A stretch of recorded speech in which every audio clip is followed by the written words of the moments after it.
Hello dear subscriber, welcome back to another video. In this video today I'm gonna show you how to fix your password must be include a number and uppercase letter and lowercase letter. So tap on change. So as you can see here is asking we password your password must include an uppercase letter and lowercase letter. So how can fix it? So first of all tap OK and just a new password. First letter long and type and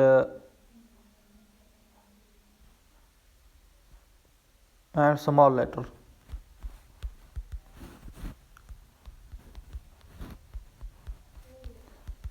So tap on change. So as you can see my password changing. So verify.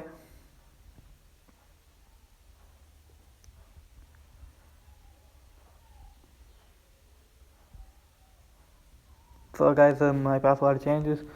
So if you have any problem let me tell in the comment. I help you. Please subscribe to my channel, like and share. Thanks for watching videos. Thank you.